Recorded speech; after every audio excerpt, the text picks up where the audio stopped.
Few games have come out as strong and polarizing as Doom 3, being universally acclaimed by many sources out there, and in my opinion, one of the greatest games ever made.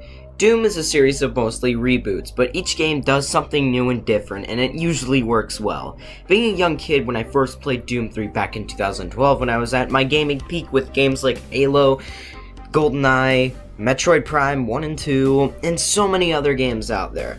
And only a couple years ago, receiving my first copy of the Doom 3 BFG edition, which is arguably the superior port of the game, even though I prefer the older version.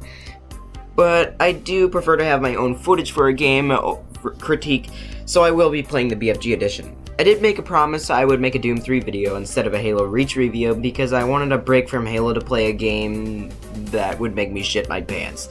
As much as Doom is critically acclaimed at nearly every release, even Doom 3, but this game is considered the black sheep of the franchise, because the latter doesn't feel like a Doom game, and at heart, it is a Doom game, but this really isn't a Doom game.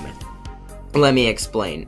The other Doom games were about being the ultimate badass and killing demons while moving non-stop with an endless stream of bullets. The whole point was to get from point A to point B, shooting demons, and it worked well, but Doom 3 isn't empowerment captured in a bottle.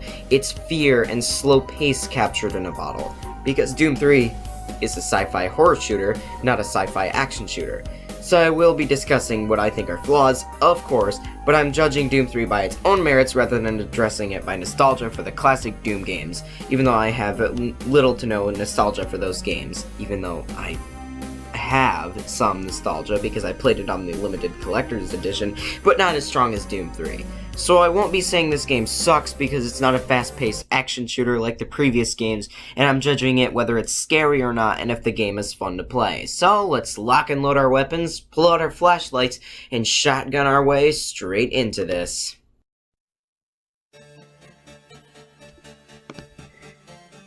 "2004 was such a fantastic year for games. Halo 2, Half-Life 2, Metroid Prime 2, Fable, KOTOR 2, Grand Theft Auto San Andreas, and many more games. But this is when graphics really started to take the point in gaming industry.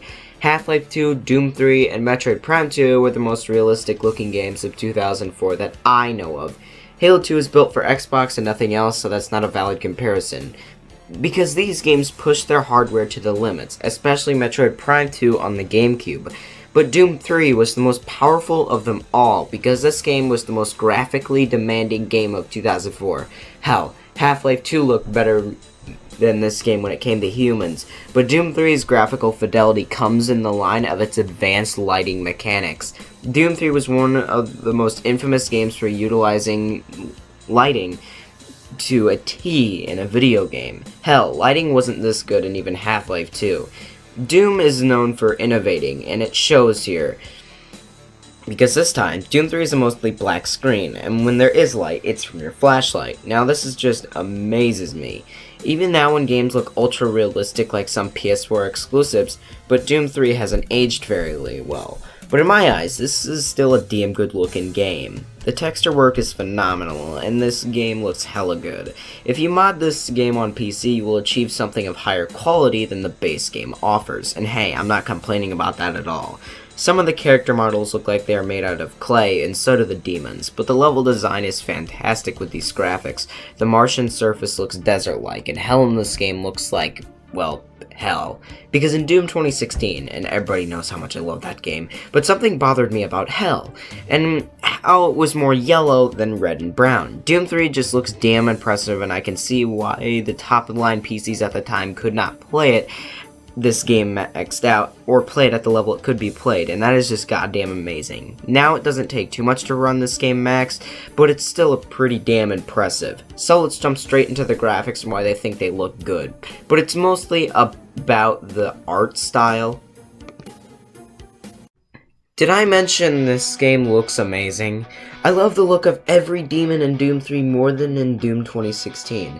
and I can say that with great confidence. The enemies in Doom 3 design-wise are far superior to the ones in Doom 2016, besides the Cacodemon. Demons like Pinky and the Hell Knight look amazing in this game. They don't look quite impressive as Doom 2016's demons, but I love their designs more. The imps in Doom 2016 do resemble their classic counterparts, and I like that more than the Doom 3 imps. I do want to elaborate on what designs I think are better or worse. Pause the video and take a look at this list. Get a look? Okay, now, there are more designs rooting towards Doom 3, and I can safely say this.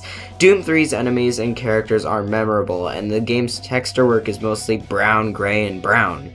But Doom 2016 was mostly gray, red, brown, and yellow. I do prefer the vibrant art direction of Doom 2016, but Doom 3 isn't supposed to be vibrant. It's supposed to be dark and full of shadows. The texture work of each wall feels distinct, rusty, and it's super immersive. I love it. The graphics are not really a selling point to me in a game, and I'll play a game if it's fun to play and if it has a good story.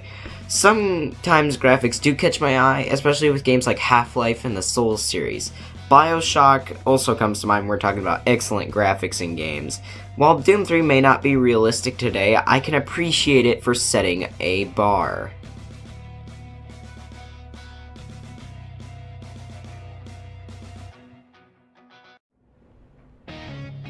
If you're wondering what tone this game is supposed to set, then play through it and realize this game is fucking scary. Doom 3 scares me more than games like Dead Space or other brilliant horror games I've played.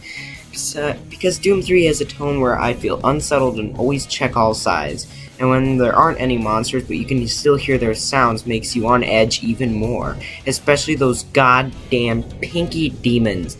Sometimes this game throws me off, especially in the level in which you travel to hell. And this level is truly creepy and action-packed. Doom 3's depiction of hell is how I would actually picture hell being like if I believed in that kind of stuff, which I don't. Because seeing stuff like this is just breathtaking and terrifying at the same time. Doom 3 does stick with a consistent dark hallway vibe, but the fact that you can't see anything in front of you ties in with the gameplay's core feature. Flashlight. In my opinion, the tone was completely ruined in the BFG edition when your flashlight and weapon were one and the same, because that split second between the flashlight and weapon decides whether you live or die in certain cases. This is a great tonal shift because sacrificing defense to be able to see shit is a genius concept, and I wish it was still the same for the BFG edition. Maybe have the flashlight tie in with the new mode and classic mode? Who knows, it could have worked. I did not notice that the dark hallways made me feel claustrophobic, unlike the open areas of the classic Doom games, which switched to a more enclosed tight space, if you get me. Because when you are walking down a hallway and turn a corner, you never know what is going to be there, but if you are in a giant circular area, that feeling is completely alleviated, especially when you tie this in with the gunplay. The weapons in other Doom games made you feel powerful, but not in this game. The weapons are powerful, sure, but they don't feel like it. That is because these aren't a super badass guns, they are a scared marine's last line of defense against an unstoppable threat. This tone is far superior to a lot of other horror games I've played. That is why I consider Doom 3 to be my favorite horror game, because this game knows what it is and it does it extremely well. Another example of fantastic horror elements in Doom 3 is when you first meet the Pinky Demon. It tries to break in the door and you expect it to knock the wall down, but instead it turns tail and busts through the window and attacks you. This kind of surprise is fantastic, and it further adds to the tone of Doom 3's campaign. Take another instance when you are just about to go to hell. The Hell Knights coming through is terrifying, and is a homage to the two Barons of Hell at the end of Doom Episode 1. These kinds of details and tonal shifts are amazing, and further add to the gaming experience.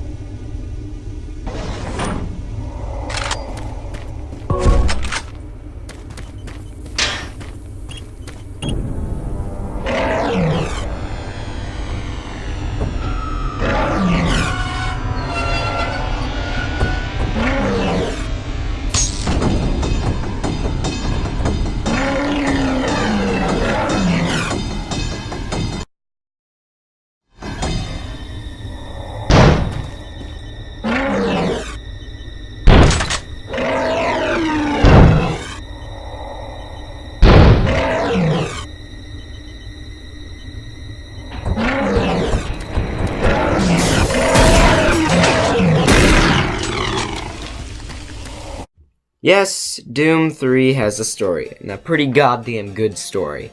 I think Matthew Costello doesn't get enough credit for telling the story, because not only does he know how to tell a good sci-fi story, he gets how to tell a good Doom story, because somehow he was able to mix far future technology, military operations, and demons from hell. It is ridiculous as a premise, case in point. Doom's premise is always about technologically advanced human race living on Mars, and they open a portal to hell and demons invade, where a lone space marine is supposed to take them down. It sounds ridiculous, right? But the execution is wonderfully executed. Matthew Costello can make 100 different scientists sound like real and interesting people.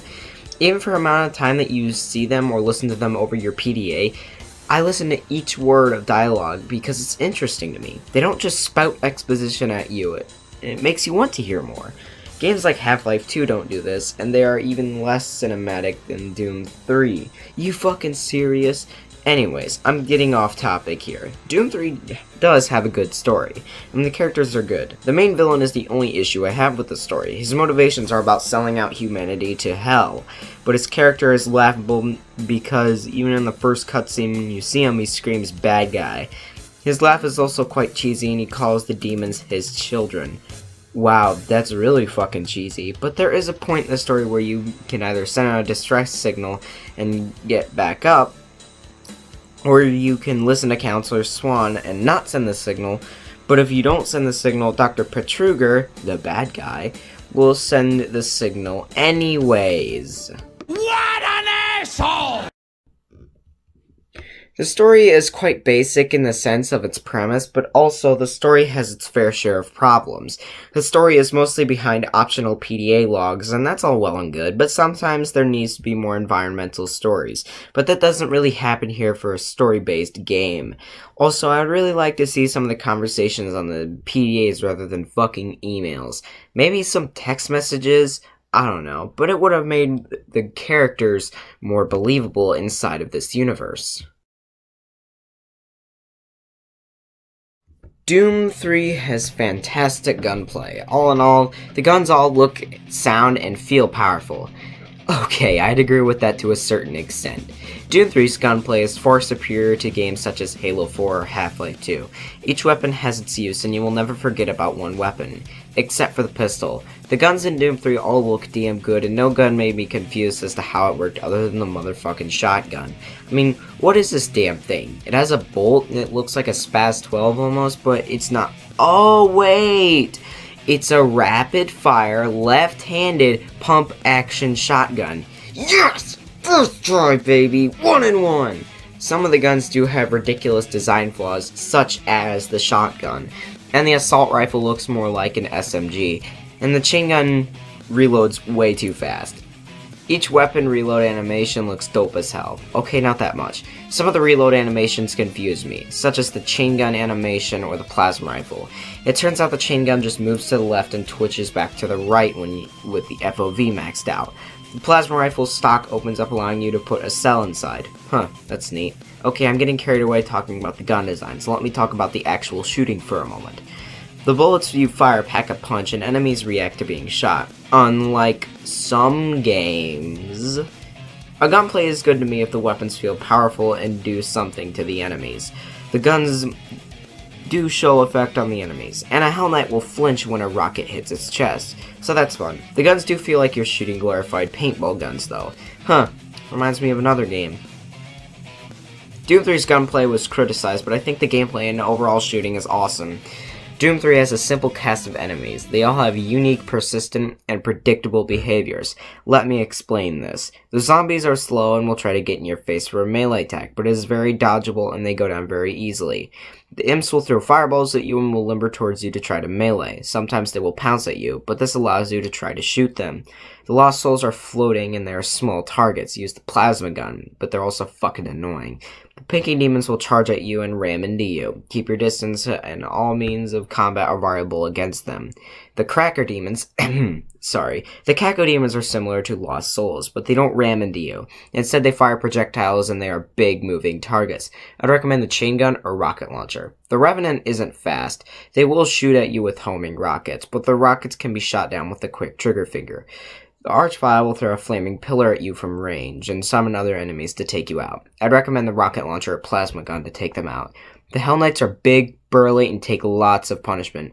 Going in with the shotgun is not wise because their melee attack is decent range. Use the rocket launcher or plasma gun, or the BFG, or the Soul Cube. The only bullshit enemy is the Lost Soul because they're such a small target and will throw your aim off when you're trying to be precise when taking them out. But otherwise, the enemies are fair and are balanced well with the sandbox. Oh yeah, there's one more gun I forgot to mention. Let me introduce you to the king of cannons, the Doomsday Bazooka that lays waste to everything. It's the Big Fucking Gun 9000! This gun is viable against every enemy, and it makes sure nobody is getting away unscathed. This gun fires enormous rounds of plasma at enemies and can annihilate the biggest baddies in just one charged up shot. We are many. We are one. We are the Brilliant Thor. You know us as the Soul Cube.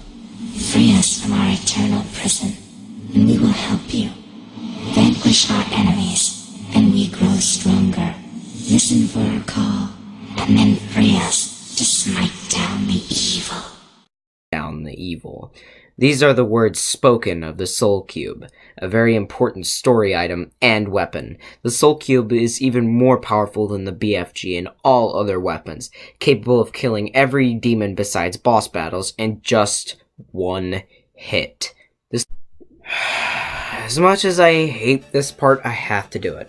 I want to talk about Doom 3's issues. I hated the way some of the guns sounded. Okay, I did say they sounded good, but they sound like glorified paintball guns. The weapons look cool, except for the machine gun and shotgun. These weapons look impractical and I don't like it. Also in the BFG edition, you can't customize your controls. This is a huge issue because when you sprint you have to hold down the left thumbstick and it's uncomfortable. Reminds me of Battlefield 4 vehicle sections. As much as I like the main villain, I think he is a bit too cheesy for Doom standards. His laugh is just fucking annoying and not scary. I also hated the screen shaking. When an enemy hits you, they throw your aim off, and this is a big issue on console when you need to be precise. Insensitivity cannot save you here. I also didn't like some of the cheap bullshit in the caverns, like when the floor comes out below you and you have no way to react and you die and could lose a lot of progress if you aren't a heavy saver like me. Also, when you reload, you can't switch to another weapon, and this bothers me because on higher difficulties, it's virtually impossible not to die once without this happening to you. And also, Lost Souls are assholes. After all of that fighting Hell's army, all those human lives wasted at the forefront of Hell, after making your way down to the bottom, what do you see? An enemy that is too big to be seen and too powerful to be hurt. But you find a way to put it to sleep with the Soul Cube. It's over. It's finally over. The Earth and Mars is saved from Hell. You can return home knowing that you just saved the universe from Hell. Found, sir.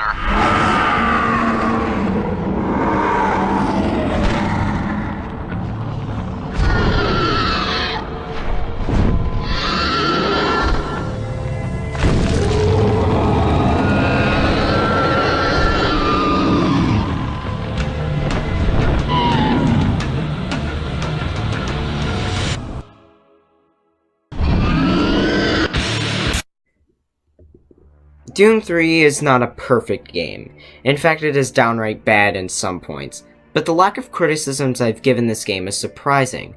Doom 3 isn't the black sheep. No, don't be silly.